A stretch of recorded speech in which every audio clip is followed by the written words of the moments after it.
जी कुछ भी हो सकता है इस समय। देखो ये परमात्मा है, ये अपनी तड़प बनाने के लिए कुछ भी लीला कर देगा। जैसे धर्मदास जी को 6 महीने उन्होंने तड़पाया, भाव बनाए, लोहा गर्म किया,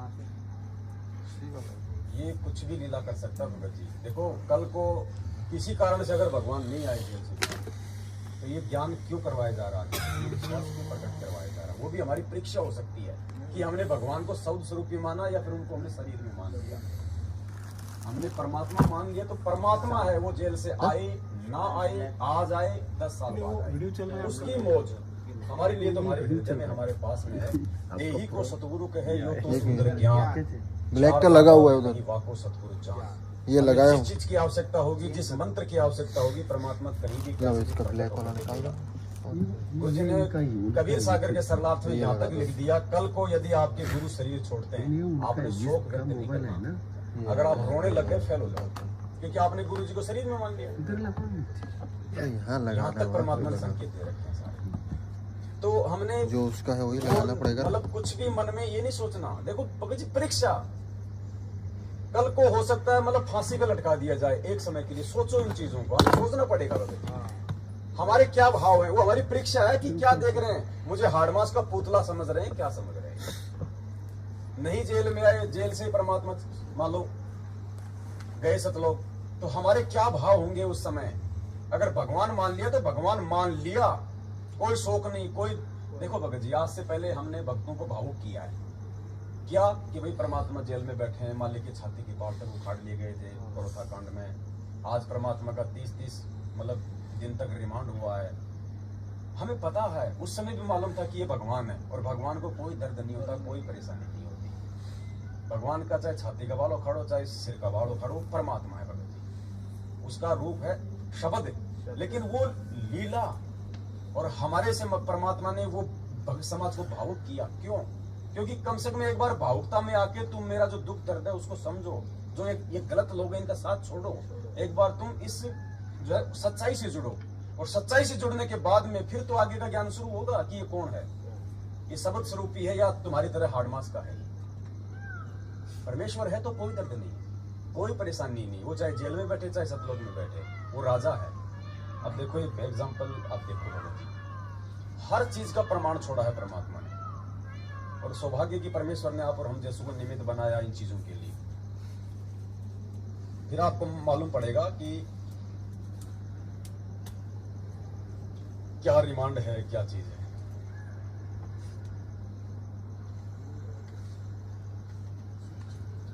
मोबाइल हैंग मारने लगे हैं, कंप्यूटर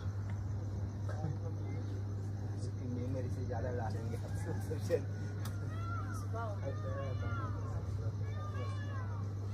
लाने लग गई है।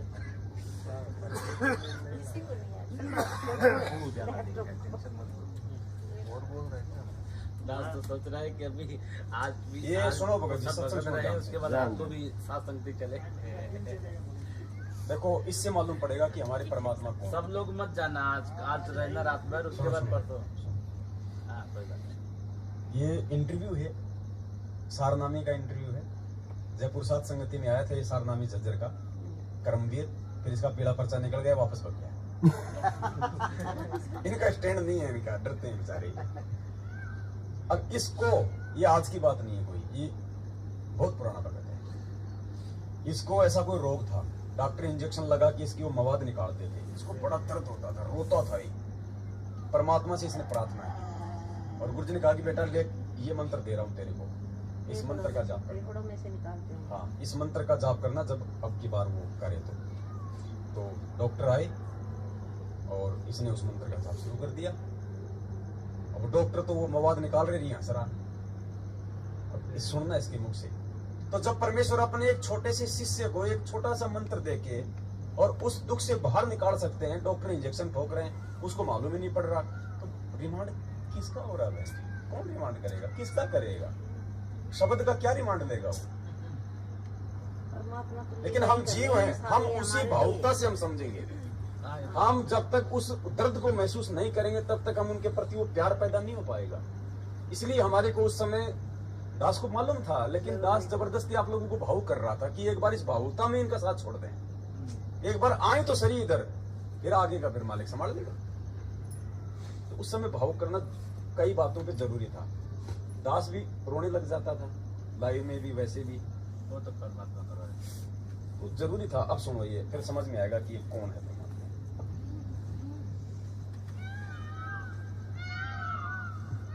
नमस्कार सर। सत्साई, सर क्या नाम है आपका? मेरा नाम है जी करमवीर दास। करमवीर जी आप कहाँ से हैं? मैं गांव बागपुर से जी, जिला जज्जर, हरियाणा से। सर संत रामपाल जी महाराज से कब जुड़े आप? मैं संत रामपाल जी महाराज से जी सन 2004 में कबीर प्रकट दिवस पर। सर संत रामपाल जी महाराज से नाम उपदेश लेने से पहले क्या आप कोई भक्ति साधना भी करते थे? जी हमको किसी भी पंथ से नहीं जुड़े थे। एक गांव में दादा दुनियाड़ा की मंडी थी जी, वहाँ पर Welcome to मंगलवार Candy को Tech जोत Music लगाते थे World. प्रसाद। Bluetooth mode. वैसे मैं गुड़गामा भी गया, हमारे पास बेरी देवी का मंदिर है, वहाँ भी धोख मारते थे जी। मेन मतलब हम किसी की पूजा नहीं करते थे जी। सर जी उनके हमें भक्ति का उनका ज्ञान ही नहीं था। हम देवी की पूजा करते थे, कढ़ाई करते थे, लेकिन देवी का असली मंत्र का भी नहीं पता था। तो उनसे लाभ क्या होता हमें? कुछ भी नहीं जी। सर संत रामपाल जी महाराज से नाम दीक्षा लेने के बाद आपको क्या लाभ हुए? संत रामपाल जी महाराज से नाम लेने के बाद जी बहुत फायदे हुए जी। पहला फायदा तो यही हुआ मेरे को कि मैं 2006 में जब करोथा कांड आर्य समाज ने किया, तो जी आर्य समाज जी मेरी परचून की दुकान थी, गांव में अकेला था और धूम्रपान की कोई चीज न रखने के कारण मैं गांव में प्रसिद्ध था। मेरे को यही बोलते थे भाई रामपाल की दुकान पर जाएंगे, तो गैल पड़ लिए जी। मैंने जी नाम खंडित कर दिया तो एक ने मेरे पे गाल गाल दी जी और मैं बहुत तगड़ा बीमार हो गया। उससे पहले मेरी भविष्यवाणी हो रही थी कि जब आप 42 साल के हो जाएंगे तो आपकी डेथ हो जाएगी, लेकिन वो भविष्यवाणी मैं भूल गया था जी। तो गाल गलने के बाद में मैं इतना बीमार पड़ गया जी, मेरे को पता ही नहीं मेरे साथ क्या हो रहा है।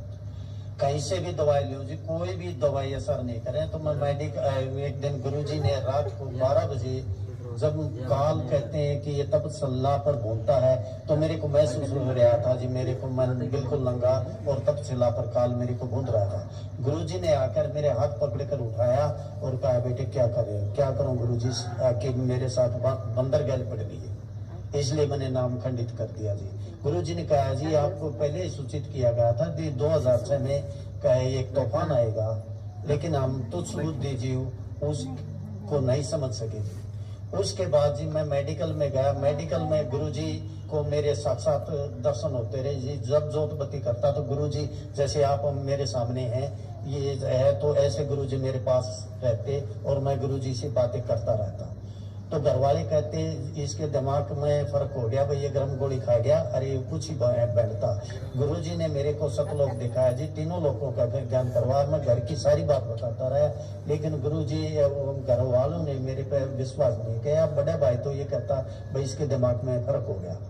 जब मैंने कहा कि आपने गरीबदास की वाणी सुनी है, गरीबदास को भी बावला बता दिया था इस क्या कर ले इस दुनिया सारी को, तो मैं सच बोल रहा हूँ, लेकिन मेरे को विश्वास, मेरी बात पर विश्वास नहीं था। जब मेरे को मेडिकल रोहतक में ले जाया गया तो मेरे कमर में पानी बता दिया था। पहले दिन पानी निकालने लगे तो जी पानी नहीं निकला। गुरुजी संत रामपाल जी के दर्शन हुए, वो मेरे साथ में खड़े हो गए, मेरे से टीचर के पास में पड़ा हुआ था। तो संत गुरु रामपाल जी महाराज ने से मैंने अरदास लाए, गुरुजी ये मेरे कमर में पानी बताते हैं, पानी है नहीं। गुरुजी ने आदेश दिया, वो पानी तो कल भी नहीं था और आज भी नहीं निकला। माँ गुरुजी ये फिर मेरे को वैसे करते हैं, दर्द इतना होता है कि धरती आसमान एक हो जाता है। तो संत रामपाल जी महाराज ने मेरे को एक विधि बताई, मैं अपने आपे से अपने शरीर से बाहर हो गया। अब भाई जब भी ये क्रिया करते हैं, अपना काम करते हैं, इनके कार्य में बाधा मत डालो और जो करते कर रहे, जो आपकी बीमारी थी वो मैंने काट दी है, अब तो ये अपनी क्रिया करने दो। अगले दिन जी फिर मेरे को पानी की चेकिंग के लिए गए। मैंने डॉक्टर से कहा डॉक्टर साहब मेरी पर्ची पर लिख दो, मेरे कमरे में पानी नहीं है। डॉक्टर साहब ने भी मना कर दिया, लेकिन ये कहा भाई पानी तो है नहीं, लेकिन आप चेक करवाओगे तो मैं आपको लिखूंगा, वैसे नहीं लिखूंगा। फिर मेरे गुरुजी संत रामपाल जी दोबारा बताई विधि मेरे याद आई, मैंने कहा जी निकाल लो। बेंच पर लेट गया और गुरुजी के ने जो विधि बताई थी संत रामपाल जी महाराज ने, उस विधि का मैंने स्मरण किया तो उन्होंने पानी निकाला, पानी निकला नहीं। मेरे को पता नहीं मेरे साथ क्या हो रहा है। तो जब वो कहे बड़ा भाई था छोटा लड़का था जी, तो वो कहने लगे चल भाई उठ रहा, तो मैं हंस रहा था, तो वो कहने लगे भाई कल तो तू किलकी मार के रो रहा था, आज तू हंस रहा है। मैंने उनको यही कहा, आज मेरे पास कोई शक्ति थी, मालिक मेरे साथ में खड़े थे, उन्होंने मेरे को ये दिया, मेरे को किसी प्रकार का भी कोई दर्द नहीं हुआ। अब बताओ मालिक ने इसको एक विधि बताई, मतलब ये अपने मतलब शरीर से बाहर हो गया उस समय, और अब उस शरीर में चाहे उसमें चाहे सुइया ठोको कुछ ही ठोको, तो जब रिमांड लेंगे तो क्या भगवान शरीर से बाहर नहीं हो जाएगा? ले ठोक ले इसने क्या मारोगे? परमात्मा निकलने की जरूरत नहीं, उनको तो कहाँ निकलेंगे, क्या निकलेगा उनका जब वो शब्द है, कुछ है ही नहीं। 600 साल पहले ये मालिक है बहन जी, लेकिन वो भावुकता में भगत समाज को लाना बेहद जरूरी था उस समय। परमात्मा के लिए रोना भी चाहिए, परमात्मा तो कहते ही है, भावुक के लिए हमें होना ही चाहिए। वो भाव तभी तो जागृत होंगे ना, लेकिन एक स्थिति ऐसी भी आ जाएगी बहन जी, जब ये भगवान आर पार समझ में आ जाएगा ना, तो फिर रोना क्या, फिर तो वहाँ पे सुर्ती लगेगी, फिर तो रोना इसी बात का होगा कि भगवान रह ना जाए यहाँ पे, बस उस बात का रोना आएगा, परमात्मा कोई गलती ना हो जाए बस।